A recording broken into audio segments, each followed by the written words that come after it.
The Secret Service is under intense scrutiny after the attempted assassination on former President Trump.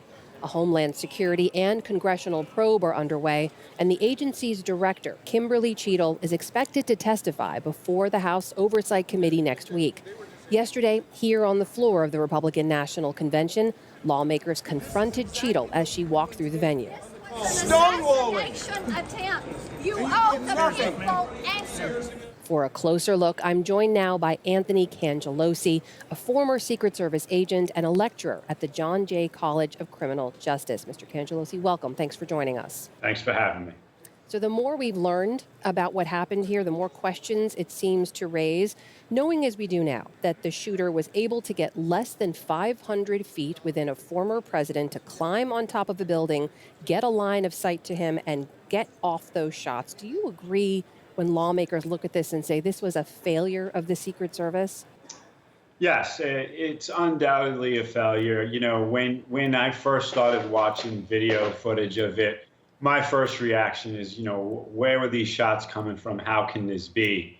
And as the information started to come in, realizing this was only 150 yards with a clear line of sight to the podium where the president was going to be speaking, and that they didn't have an agent or some kind of armed law enforcement officer on the top of that roof, that's a critical error on the part of the planning.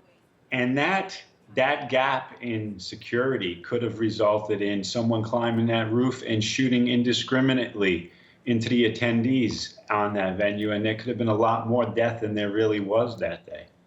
Well, there have been some reports, I'm sure you've seen, that local police with whom they were coordinating had told the Secret Service they didn't have enough people to station a patrol car outside that building that we know the gunman was able to get access to. Could that one factor have changed everything here?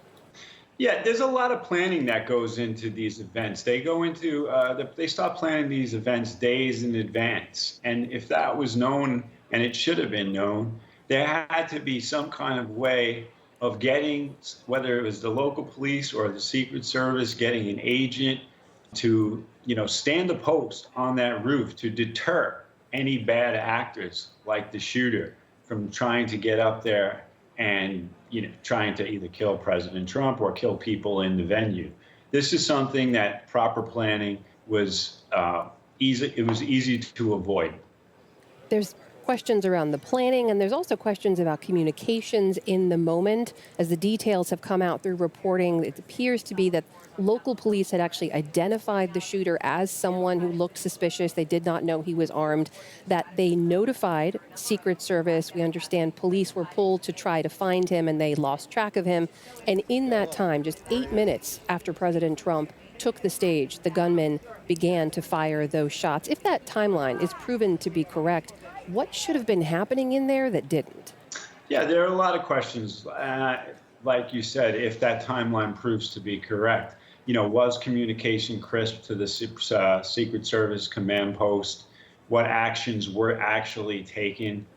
Secret Service can sometimes send a PI team, a protective intelligence team out there to interview the suspect, or a counter surveillance unit team to interview the suspect. Again, I don't know where everyone was positioned on that day. The other thing is a police officer who's out there could approach him as well.